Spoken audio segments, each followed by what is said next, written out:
The letter arrived at Dr. Elena Morrison's office on a Tuesday morning. Inside, just 7 words written in careful handwriting. I need to confess before I die.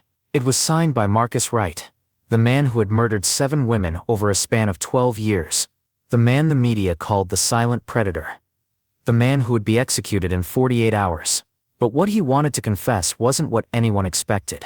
Elena sat at her desk in the psychology department of Riverside State Penitentiary, staring at the letter as morning sunlight streamed through the reinforced windows. She had been working as a prison psychologist for 8 years, ever since completing her doctorate at the age of 26. In that time, she had evaluated hundreds of inmates, from petty thieves to violent offenders. She had sat across from men who showed no remorse, men who blamed society for their crimes, men who claimed innocence, despite overwhelming evidence. But Marcus Wright was different. Marcus Wright had been silent for almost the entire 15 years of his incarceration. Elena remembered the day Marcus was convicted. She had been a graduate student then, watching the trial on television like millions of other Americans. The evidence had been overwhelming. 7 women, all in their 30s, all taken from parking lots late at night, all found weeks later in remote locations. The FBI profilers had called him organized, intelligent, and completely void of empathy.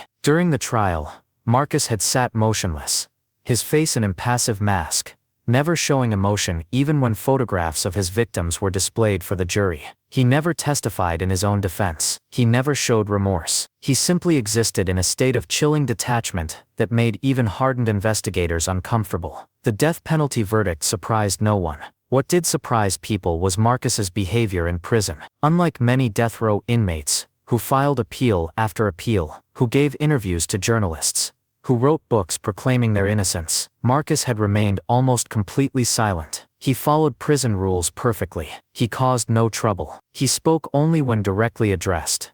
And even then, his responses were brief and formal. The guards described him as a ghost, present but not really there, existing in some internal world that no one could access. Several psychologists had attempted to interview him over the years, hoping to understand what had created such a methodical killer. Marcus had politely declined every request, until now. Elena read the letter again, noting the penmanship. It was precise, controlled, the letters evenly spaced and carefully formed. Even his handwriting revealed the same meticulous nature that had made him such an effective predator. The paper was standard prison issue, but he had written on it with unusual care, as if the words themselves carried weight that demanded respect. She turned the envelope over in her hands, noticing it had been sealed with what appeared to be water rather than saliva, a small detail that spoke volumes about his continued need for control even in the smallest actions. Her phone buzzed on the desk, startling her from her thoughts. It was Dr. Raymond Carter, the prison's chief psychiatrist and her direct supervisor. Raymond was 62, a veteran of the prison system who had seen everything in his 40 years of service. He had been the one to hire Elena straight out of graduate school, recognizing in her a combination of genuine empathy and professional detachment that made for an excellent prison psychologist. He had mentored her through her early years, teaching her how to maintain boundaries with manipulative inmates, how to recognize genuine mental illness versus performance, and how to protect herself emotionally from the darkness that permeated every corner of the prison. Elena, we need to talk about the right letter. Raymond's voice carried a tension she rarely heard from him. My office now. She found him pacing behind his desk, something he only did when seriously concerned. The walls of his office were lined with books on criminal psychology, forensic psychiatry, and abnormal behavior. A window overlooking the prison yard provided a view of inmates walking in circles during their recreation time, a daily ritual that had remained unchanged for decades. Raymond stopped pacing when she entered and gestured for her to sit down. I assume you've read it. His statement wasn't a question. Yes, this morning. And what's your initial assessment? Elena chose her words carefully. She had learned long ago that in the prison system, every word, every decision, every interaction was scrutinized and judged. One mistake could end a career, or worse, end a life. He's requesting a final session. He says he wants to confess. The wording is interesting though. He doesn't say he wants to confess to his crimes. He says he needs to confess before he dies. There's a distinction there. Raymond nodded slowly, his fingers drumming on the desk in a nervous rhythm.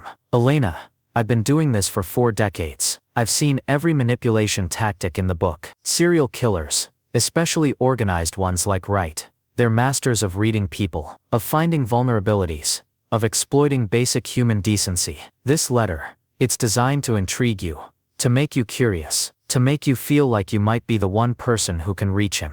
I'm aware of that possibility. Are you?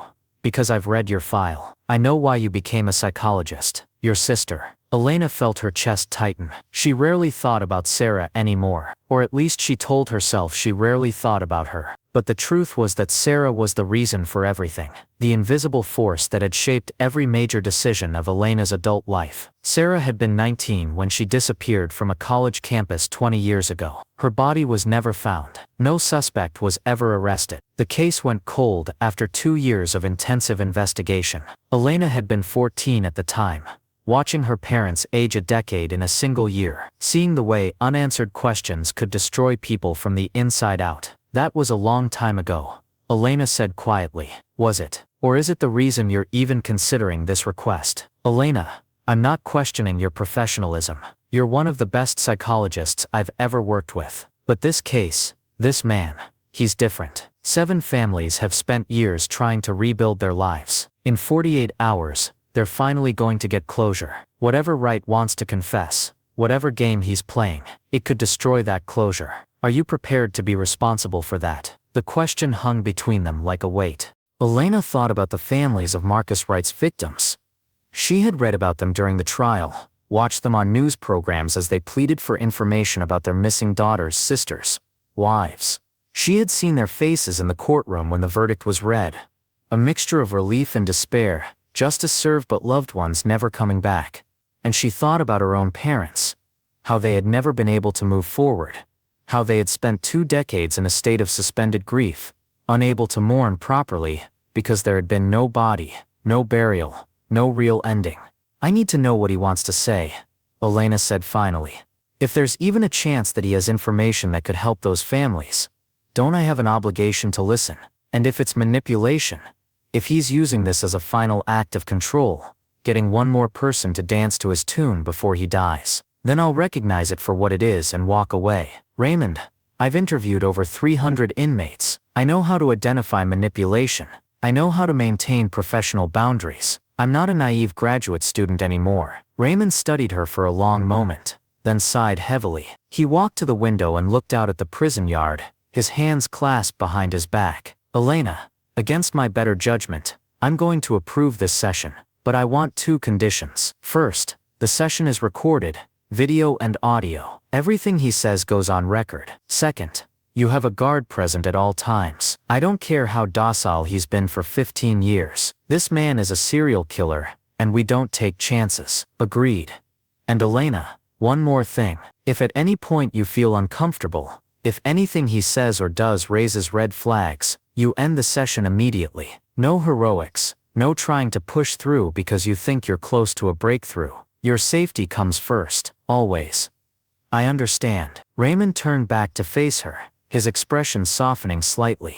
I know why you do this work. I know you're trying to find answers for your sister, even if you won't admit it to yourself. But Elena, some questions don't have answers. Some darkness can't be understood. Sometimes the kindest thing we can do is simply accept that evil exists and focus on protecting the living rather than trying to understand the dead. Elena left his office with the letter still clutched in her hand. She walked through the corridors of the prison, past cells where men called out crude comments or simply stared with empty eyes. The prison had a smell that never quite left her clothes, a mixture of industrial cleaners, stale air, and something indefinable that she had come to think of as despair. She passed through 3 security checkpoints, each one requiring her ID and fingerprint scan, each one a reminder that she was entering deeper into a world most people never saw. The death row unit was separate from the general population, a special wing where the state's condemned men spent their final years. It was quieter here, more controlled. The inmates were kept in individual cells for 23 hours a day, let out only for 1 hour of solitary recreation and showers 3 times a week. There were no work details, no educational programs, no communal activities, just waiting.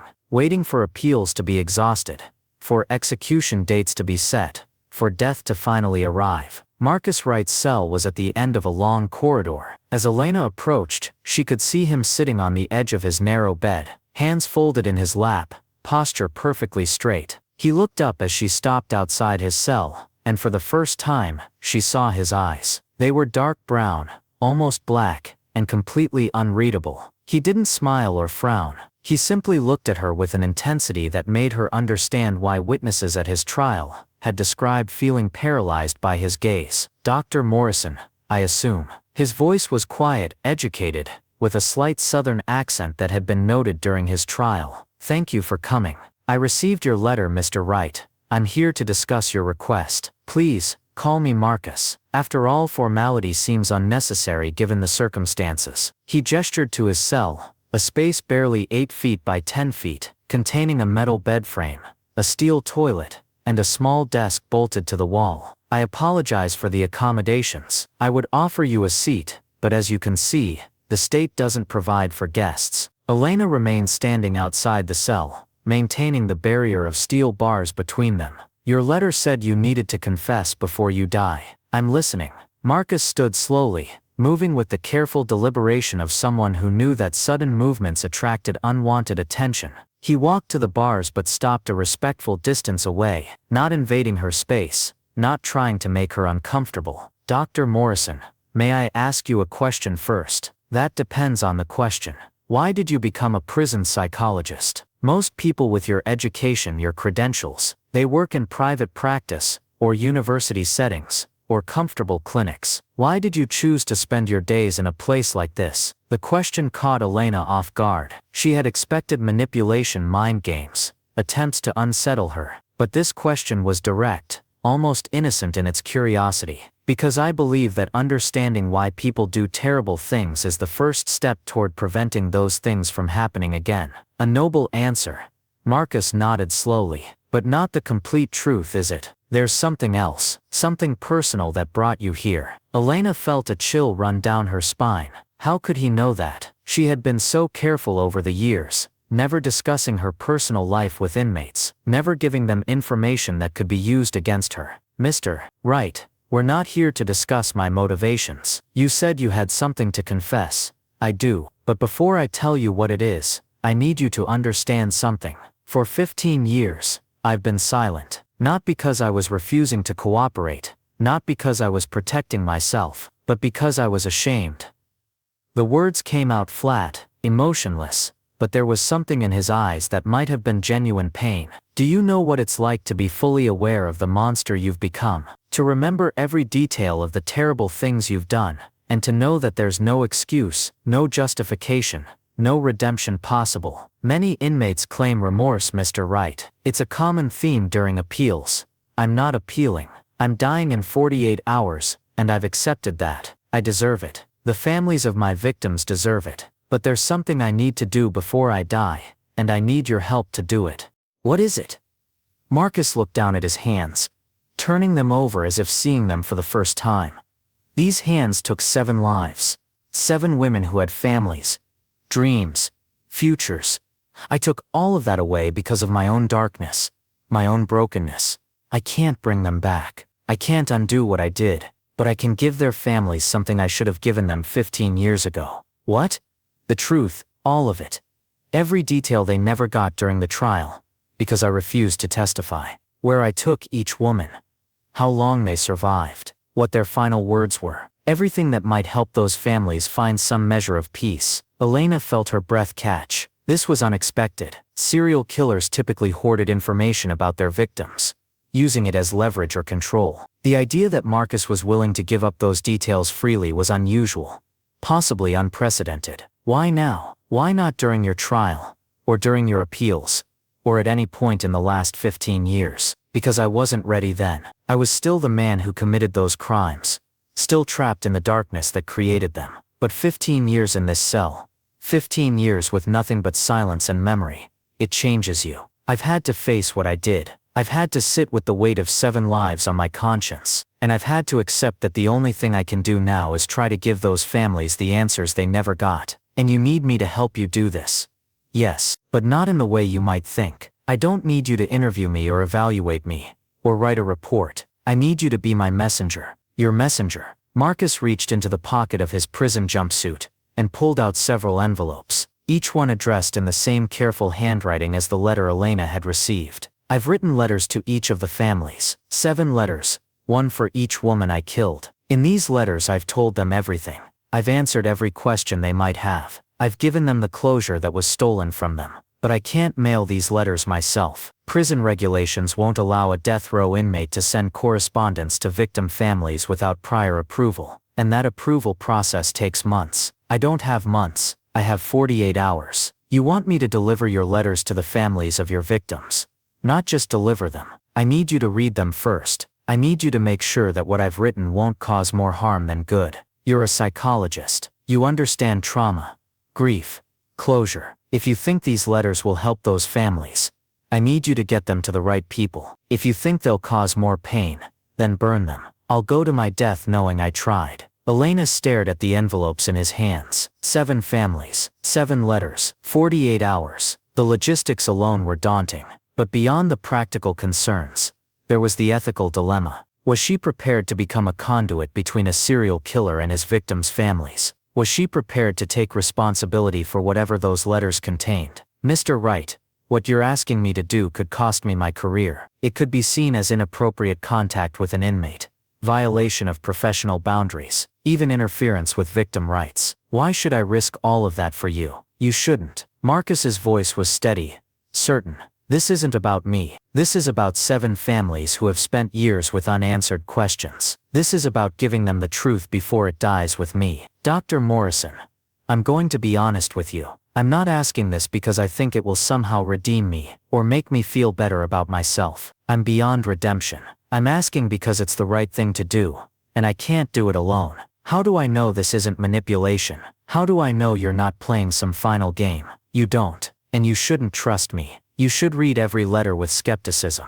You should question my motives. You should assume I'm trying to hurt these families one last time. But Dr. Morrison, if even one of these letters brings peace to even one family, isn't that worth the risk? Elena looked at this man who had haunted headlines for years, who had become a symbol of pure evil in the public imagination. But standing there separated by steel bars, she didn't see a monster. She saw a man carrying an impossible weight.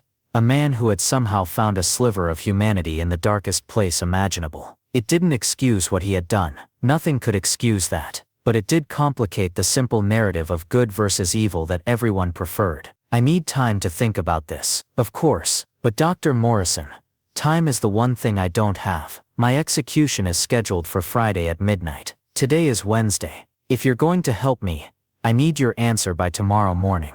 Elena left the death row unit with her mind racing. She walked through the prison corridors barely seeing where she was going, her thoughts consumed by the impossible decision she faced. In her office, she sat at her desk and stared at her phone. She knew what she should do. She should report the conversation to Raymond, recommend that the request be denied, and move on with her work. It was the safe choice, the professional choice, the choice that protected her career and kept her out of a situation that could explode in countless unpredictable ways. But she kept thinking about the 7 families. She thought about her own family, about her parents who had spent 20 years wondering what happened to Sarah. She thought about the unanswered questions that had slowly poisoned their lives. The way not knowing had been in some ways worse than knowing. If someone had come to them with answers, even terrible answers, wouldn't they have wanted to hear them? Elena spent the rest of the day researching the families of Marcus Wright's victims. The internet made it relatively easy to find information, though she felt invasive doing it. There was Jennifer Coleman, taken at age 32 from a mall parking lot in Austin. She left behind a husband and 2 young children. There was Michelle Rodriguez, 35, a teacher who disappeared on her way home from a school event. There was Amanda Foster, 31, a nurse whose car was found abandoned near the hospital where she worked. 7 women, 7 shattered families, 7 sets of unanswered questions that had haunted them for years. She found interviews with family members, articles about victims' rights groups they had joined, Facebook memorial pages that were still active after more than a decade. These weren't abstract victims. They were real people with real families who were still grieving, still struggling, still searching for meaning in senseless tragedy. Did she have the right to involve herself in their grief? Did she have the right to deny them information that might help them? That evening, Elena sat in her small apartment, unable to eat, unable to sleep, unable to think about anything except the decision she faced. She called her mother, something she didn't do often enough. They talked about mundane things, work and weather, and neighborhood news. But as the conversation wound down, Elena found herself asking the question that had been weighing on her all day. Mom, if someone came to you with information about Sarah, would you want to know, even if it was painful? There was a long silence on the other end of the line. Finally, her mother spoke, her voice thick with emotion. Elena, I've spent 20 years wondering what happened to your sister. 20 years imagining every possible scenario, from the hopeful to the horrific. Not knowing is its own special kind of hell. Yes, I would want to know. Even if the truth destroyed me, at least it would be truth. After hanging up, Elena sat in the darkness of her living room, her mother's words echoing in her mind. She thought about Marcus Wright sitting in his cell, counting down his final hours. She thought about 7 families scattered across Texas, unaware that the man who had destroyed their lives wanted to give them something before he died. And she thought about herself, about the oath she had taken when she became a psychologist, to help people, to ease suffering where she could, to do no harm. The next morning, Elena arrived at the prison before sunrise. She went straight to death row, where Marcus was sitting at his small desk, writing. He looked up when she approached, and for the first time, she saw something that might have been hope in his eyes. I'll do it, she said. I'll read your letters. If I think they'll help the families, I'll find a way to deliver them. But Mr. Wright, if I find anything in those letters that seems manipulative or harmful, I'll burn them myself. Do you understand? Marcus stood and walked to the bars, holding out the 7 envelopes. I understand. And Dr. Morrison, thank you. Not for me, but for them. Elena took the letters, feeling the weight of paper that held words she couldn't yet read. Don't thank me yet. I haven't decided if this is helping or enabling. I'm going to read these today. If I have concerns, I'll come back with questions. That's all I ask.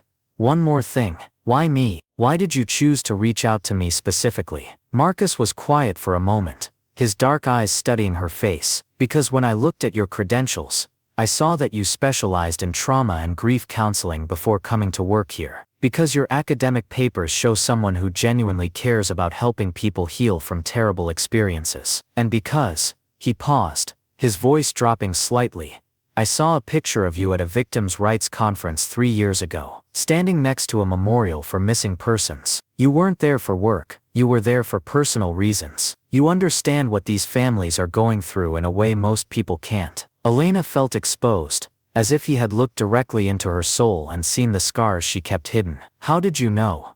I didn't know. I guessed. But your face right now tells me I guessed correctly. Dr. Morrison, you're not helping me. You're helping yourself and 7 families find peace. Don't confuse the two. Elena left without responding, the letters burning in her hands like hot coals. She went to her office, locked the door, and sat at her desk. For a long moment, she simply stared at the envelopes, 7 white rectangles that contained words she both wanted and feared to read. Finally, she picked up the first letter. It was addressed to the family of Jennifer Coleman. She broke the seal and began to read. The letter was several pages long, written in Marcus's precise handwriting. It started with an apology that was stark and unadorned. No flowery language, no attempts to minimize or excuse. Then it moved into details about Jennifer's abduction, where it happened, how long she survived, what she said. The words were painful to read, but they weren't gratuitous. Marcus wrote with clinical precision, giving facts without embellishment, answering questions a family might have without dwelling on suffering. But what struck Elena most was the final paragraph. Marcus wrote about Jennifer's strength, about how she had fought to survive, about how she had talked about her children in her final hours. He wrote that Jennifer had made him promise to tell her family that she loved them, that she hadn't suffered more than necessary, that her last thoughts were of her family. And then Marcus wrote something that made Elena's breath catch. I know this information brings no comfort. I know that knowing how she died doesn't bring her back, or ease your pain. But I wanted you to know that Jennifer never gave up hope. She fought until she couldn't fight anymore. She died believing that someone would find her, that her family would know she tried to come home. I took everything from her, but I couldn't take that hope. She was stronger than I was, braver than I could ever be. I'm sorry isn't enough. It will never be enough. But it's all I have to give. Elena set the letter down with shaking hands. This wasn't what she had expected. She had expected justifications, self-pity, attempts to minimize his crimes. But this letter was raw,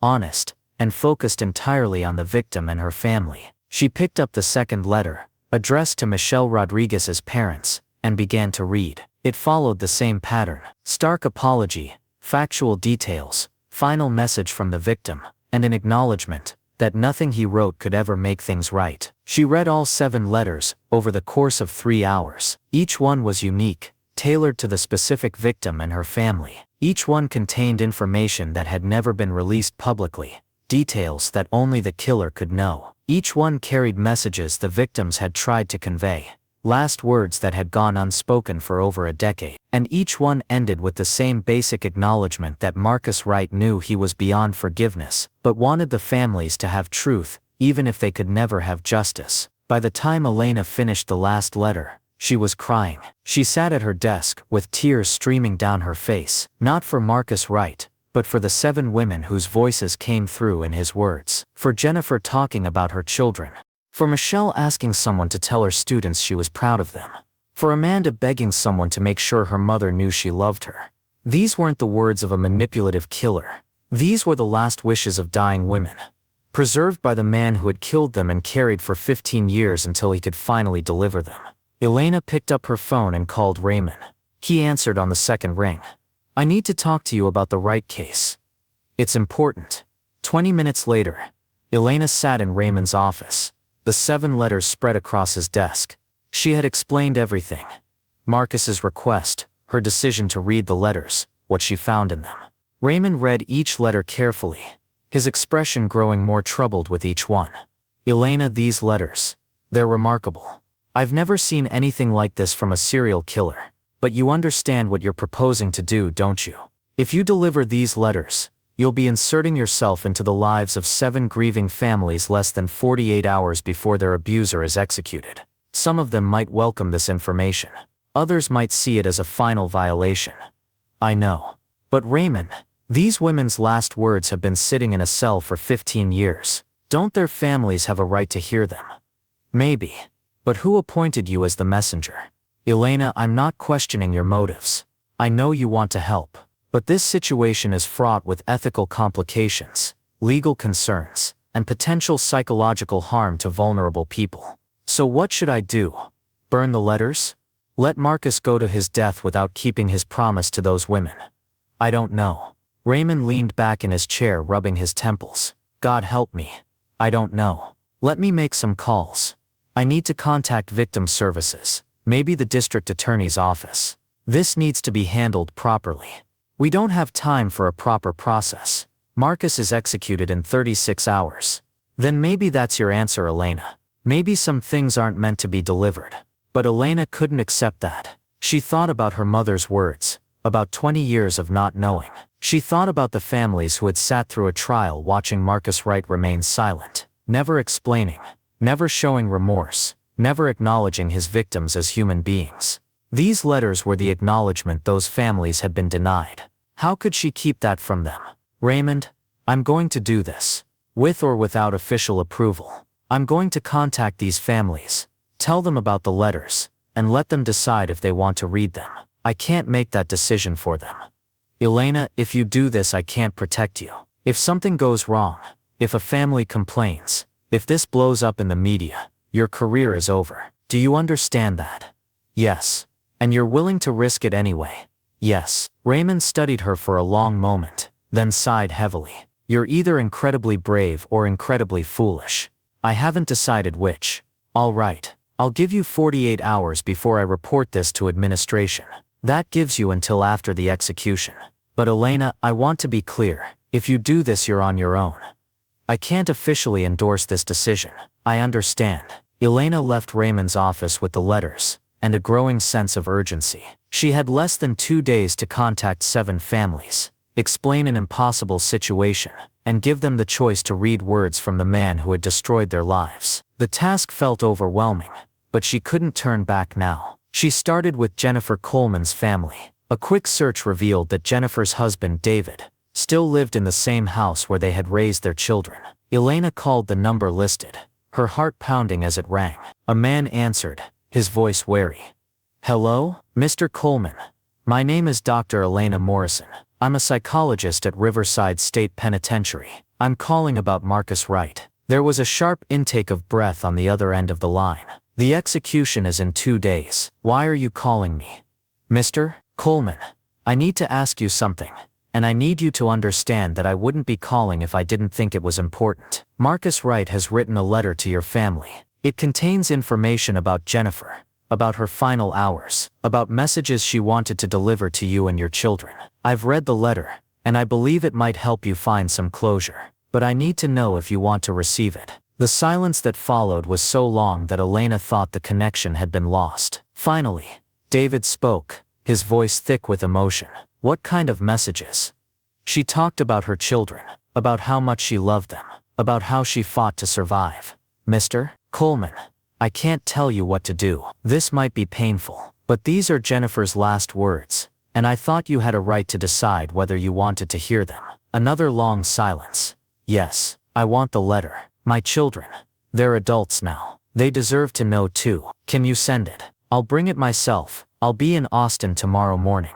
Elena made 6 more calls that day. Each conversation was different. Michelle Rodriguez's parents broke down crying on the phone, saying they had prayed for 15 years to know what happened to their daughter. Amanda Foster's sister was angry at first, demanding to know why Elena was calling them so close to the execution, but eventually agreed to meet. One family, the Johnsons, asked Elena not to come. They said they had finally found peace and didn't want to disturb it with more information about their daughter's death. Elena respected their decision and set their letter aside. The next morning, Thursday, Elena called in sick to work and began a grueling road trip across Texas. She drove first to Austin, where she met David Coleman at a quiet coffee shop. He was in his 50s now, graying at the temples, with eyes that carried years of grief. He brought his adult children, a daughter who looked remarkably like Jennifer, and a son who could barely make eye contact. Elena handed David the letter, then excused herself to give the family privacy. She sat in her car in the parking lot, watching through the window as David read, his children leaning close to see the words. She saw David's shoulders shake with sobs, saw his daughter reach for his hand, saw his son wipe tears from his face. After 20 minutes, David came outside. His eyes were red, but there was something in his expression that hadn't been there before. "Thank you," he said simply. "Thank you for bringing this to us." Jennifer told him she was proud of our kids, that she wanted them to know she fought to come home. "We never knew that.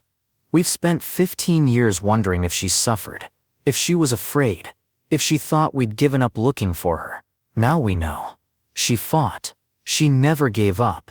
That means everything." Elena drove to San Antonio next, then to Houston, then to Dallas. Each meeting was emotionally exhausting. Each family reacted differently. Some cried. Some sat in stunned silence. One father, the father of victim number 4, crumpled the letter in his fist and threw it across the room before picking it up again and reading it through tears. But despite the pain, every family thanked her. Every family said that having this information, knowing their loved one's final thoughts, helped in ways they couldn't fully explain. By Thursday evening, Elena had delivered 6 of the 7 letters. She was exhausted, emotionally drained, and questioning whether she had done the right thing.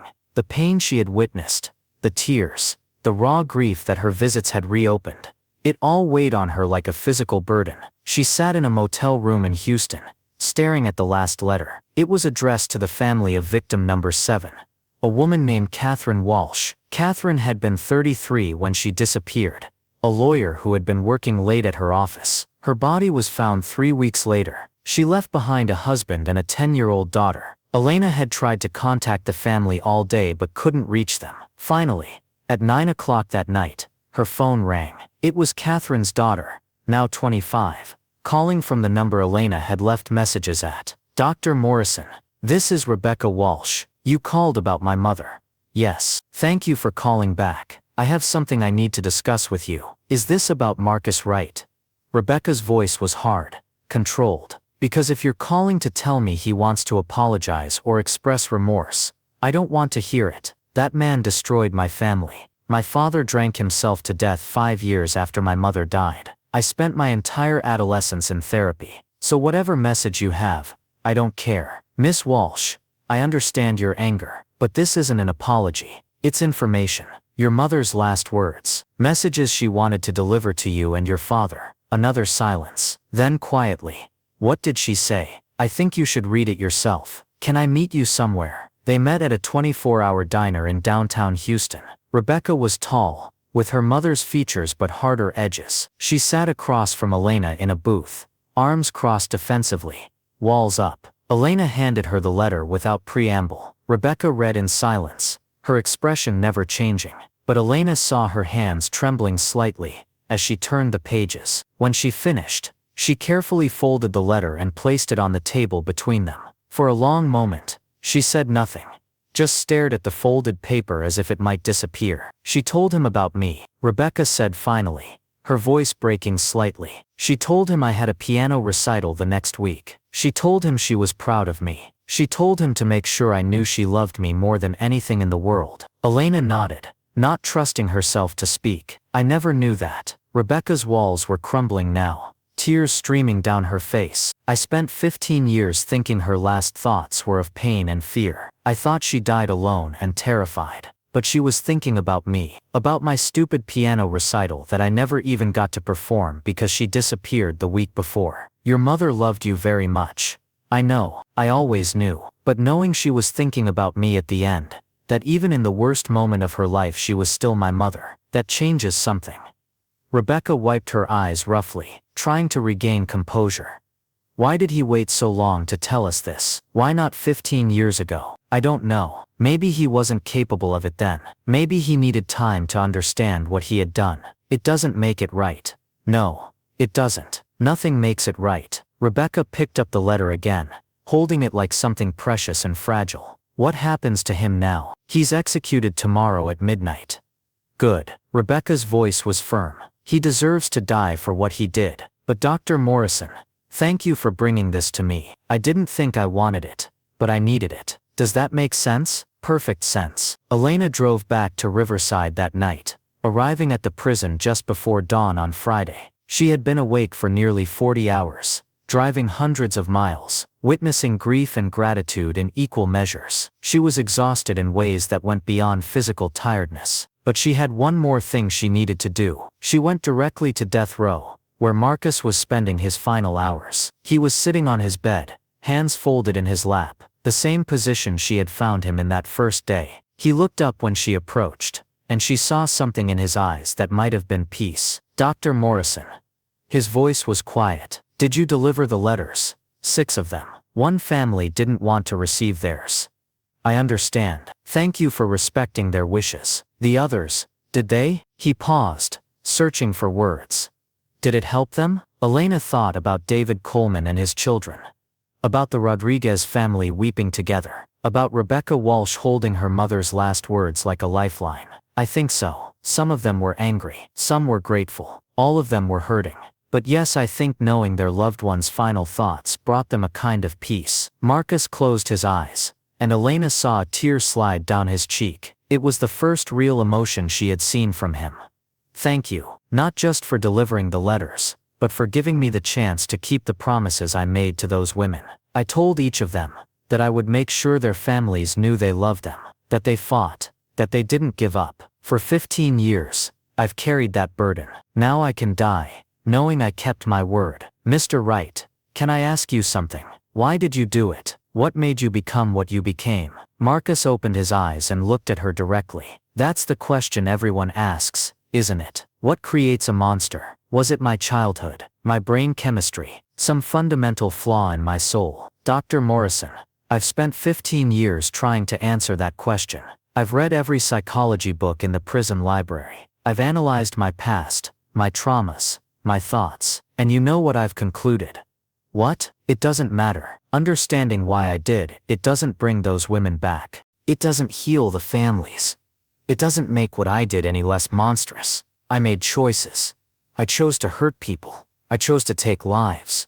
The reasons behind those choices are ultimately irrelevant compared to the consequences. but understanding could prevent future violence. Maybe. Or maybe some people are just broken in ways that can't be fixed or understood. Maybe I'm one of those people. Marcus stood and walked to the bars. Dr. Morrison, I have one more request. Will you be there tonight, at the execution? The question surprised Elena. Why would you want me there? Because you're the only person who listened. The only person who tried to help me do the right thing at the end. I don't have family. I don't have friends. I'll die alone except for the prison staff and the witnesses required by law. I'd like to think that someone in that room sees me as more than just the monster I was. I'd like to think someone there knows that I tried, at the very end, to be something better. Elena knew she should say no. She had already pushed every professional boundary, risked her career, involved herself in a case far beyond her official duties. Attending the execution would be the final step across a line she couldn't uncross. But looking at Marcus Wright, seeing the genuine remorse in his eyes, remembering the gratitude of the families she had visited, she found herself nodding.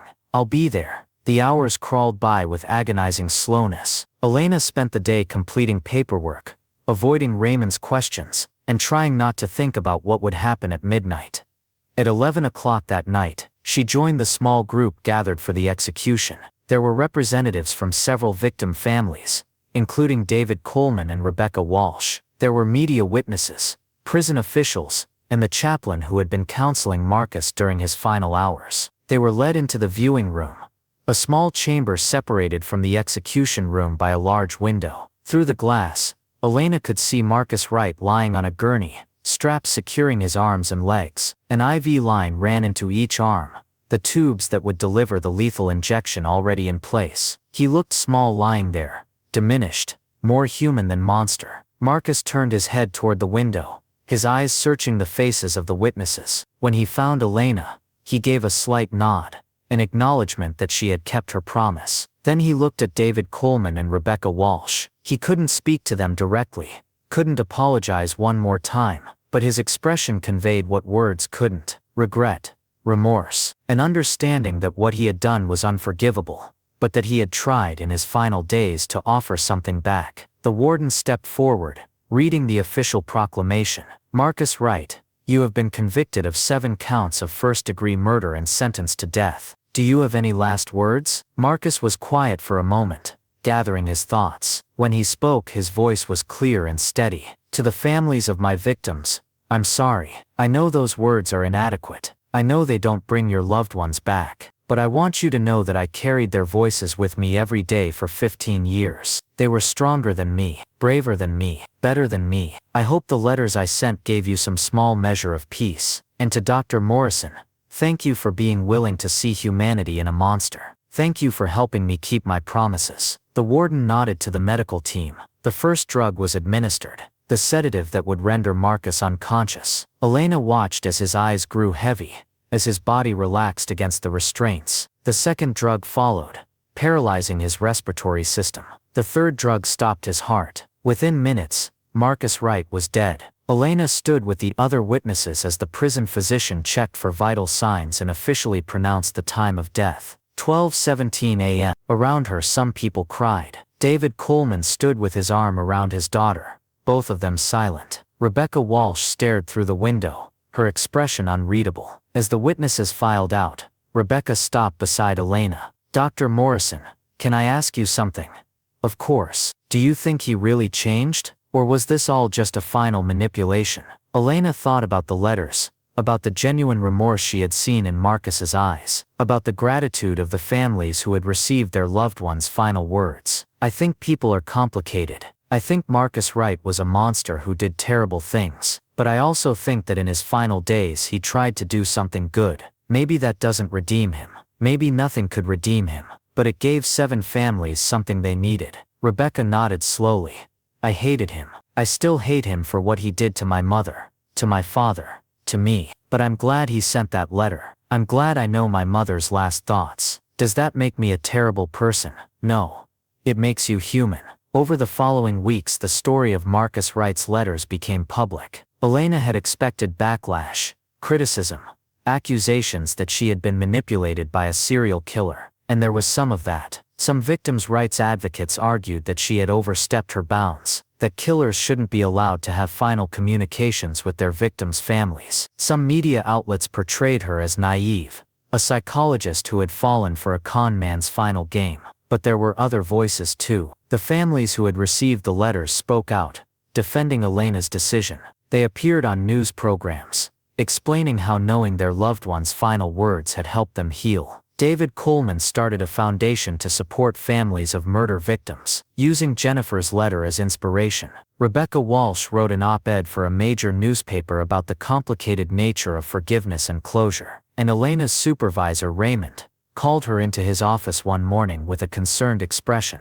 "Elena, I've been fielding calls all week. Administration wants to talk to you. The State Board of Psychology wants to review your actions. This situation has become much bigger than either of us anticipated. I know. I'm prepared to face whatever consequences come. Here's the thing though. The calls aren't all negative. Several prominent psychologists have reached out saying what you did was ethically complex, but ultimately in service of the family's healing. Victims' rights groups are split, some condemning your actions, others praising them, and the families themselves have been your strongest advocates. So what does administration want? They want you to write a paper about this experience. They want you to present at a conference on trauma and grief. They think this case, despite its ethical complications, offers important insights into closure and forgiveness. You're saying, I'm not fired? Raymond smiled slightly. Elena, you took a massive risk. You crossed professional boundaries. You made decisions that could have destroyed your career. But the outcome, the actual impact on those families, it's undeniable. You helped people heal. Isn't that what we're supposed to do? Elena felt tears welling up in her eyes. For weeks, she had been bracing herself for professional ruin, for the end of her career, for condemnation from her colleagues. The idea that her actions might be recognized as valid, even valuable, was almost overwhelming. There's one more thing, Raymond continued. I've been thinking a lot about what you said, about why you do this work, about your sister.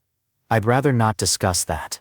I know, but Elena, what you did for those families, you gave them the closure that was stolen from them. You gave them their loved one's final words. Maybe it's time you found a way to find that same kind of peace for yourself. Sarah's case is cold. There's no one to give me her final words. Maybe not, but maybe you could write them yourself, not as facts, but as a way to say goodbye, as a way to create the closure you need, even if you can't have the closure you want. Elena left Raymond's office with his words echoing in her mind. That night, she sat at her desk at home and pulled out a blank sheet of paper. She stared at it for a long time, pen poised, unsure if she could do what Raymond had suggested. Finally, she began to write. Dear Sarah, she started. I don't know what happened to you. I don't know where you are, or if you're still alive. But I need to believe that if you could send me a message, you would want me to know certain things. The words flowed after that, slowly at first, then faster. Elena wrote the letter Sarah might have written,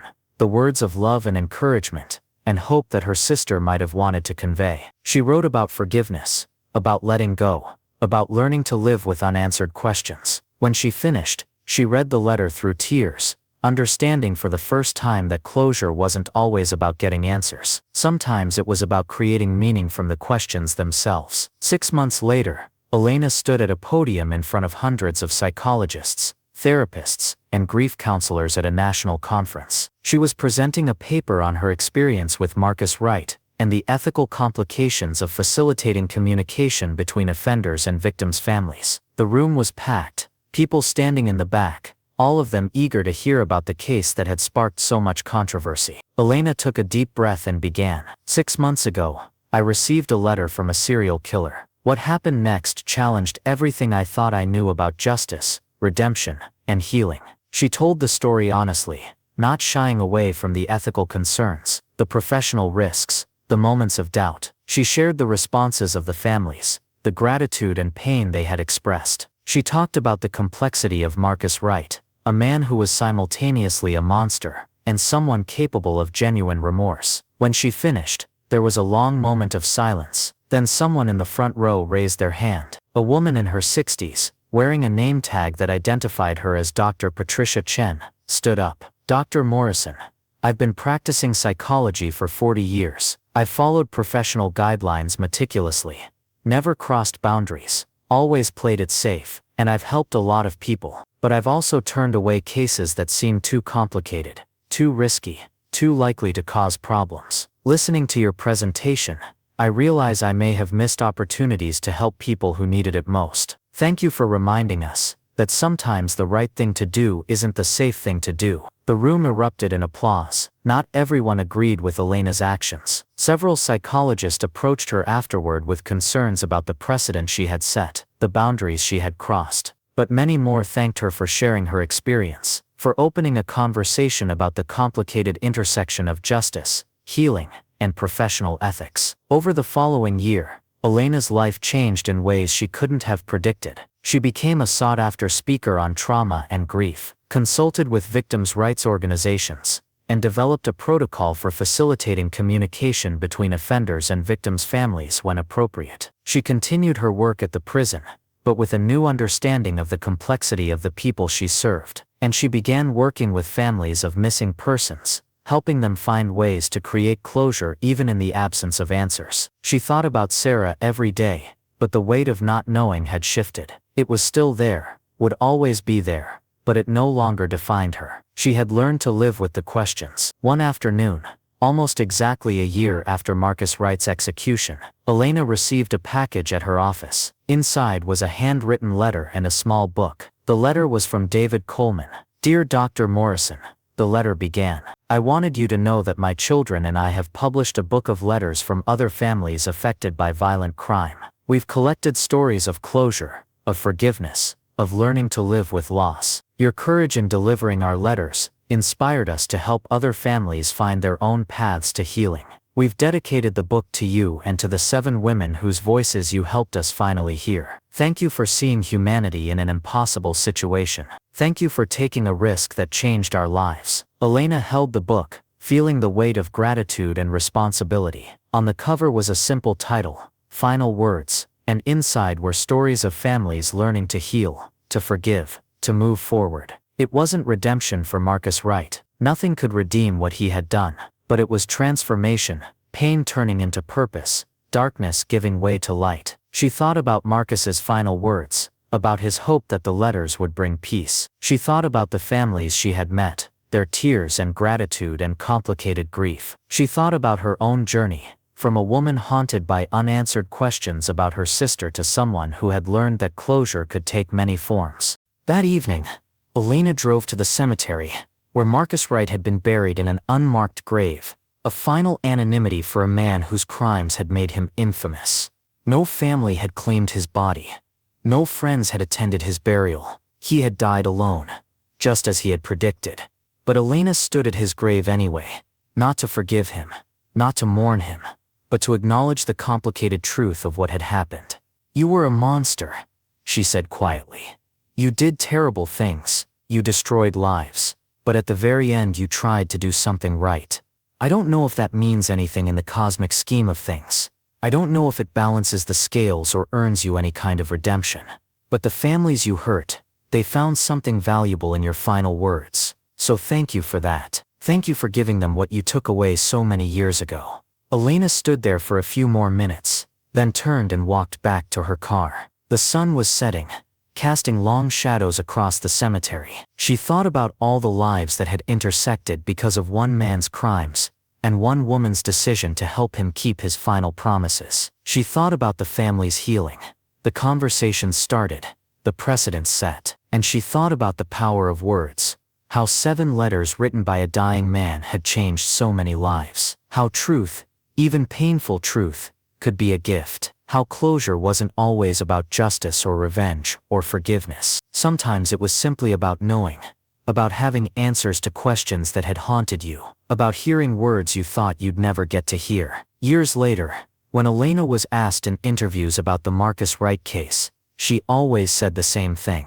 "I don't know if I made the right choice. I don't know if facilitating those letters was ethical or appropriate or wise. But I know that 7 families found peace because of those words. I know that they finally got to hear their loved ones' voices one last time. And I know that sometimes, the most important thing we can do is give people the closure they desperately need, even when it's complicated, even when it's risky, even when we're not sure it's the right thing to do." The story of Dr. Elena Morrison and Marcus Wright became a case study in psychology programs, a cautionary tale and an inspiration in equal measures. It sparked debates about professional boundaries, about the rights of victims versus the rights of offenders, about the nature of redemption and forgiveness. But for the families who received those letters, for the people who finally got to hear their loved one's final words, it was simply a gift. A gift from an unlikely messenger who had been brave enough to risk everything to deliver messages that needed to be heard. A gift from a monster who had, at the very end of his life, tried to return something he had stolen. A gift of closure in a world where closure is often impossible. Elena continued her work, helping people navigate grief and trauma, always mindful of the lessons she had learned from that impossible case. She never forgot Marcus Wright, the man who had been both monster and messenger. She never forgot the families whose lives had been shattered, and then, in some small way, healed. And she never forgot the power of words to hurt, to heal, to transform. Because sometimes, the last words of a dying person are the most important ones. Sometimes, the messages we carry matter more than the people who send them. And sometimes, the bravest thing we can do is deliver a message that no one wants to hear but everyone needs to know. Dear viewers, the story of Dr. Elena Morrison and Marcus Wright reminds us that human beings are complicated, that good and evil can coexist in the same person, and that redemption isn't always about forgiveness. Sometimes it's simply about doing the right thing when it matters most, about giving people the truth they need, even when that truth is painful, about being brave enough to cross boundaries when crossing those boundaries serves a greater good. The letters that Marcus Wright wrote didn't erase his crimes. They didn't bring back the 7 women he killed. They didn't make him a good person or earn him forgiveness. But they did give 7 families something precious, the voices of their loved ones, speaking across death to say goodbye, to say I love you, to say I fought for you until I couldn't fight anymore. And sometimes, that's all closure is. Not justice, not revenge, not even forgiveness. Just knowing. Just hearing the words you thought you'd never hear. Just having an answer to the questions that have haunted you. Dr. Elena Morrison took a risk that could have destroyed her career. She crossed professional boundaries that many would say should never be crossed. She inserted herself into a situation that was ethically complicated and emotionally dangerous. But in doing so, she helped 7 families heal. She gave them their loved ones' last words. She gave them closure. Was she right to do it? The answer depends on who you ask. The families would say yes without hesitation. Some of her colleagues would say she violated fundamental principles of her profession. Marcus Wright is beyond answering. Buried in an unmarked grave, his crimes unforgivable but his final act perhaps redemptive in some small way. But maybe the question isn't whether she was right or wrong. Maybe the question is whether we're brave enough to do what needs to be done when the stakes are high and the path is unclear. Whether we're willing to risk everything to help people heal, even when helping them means making choices that others will judge harshly.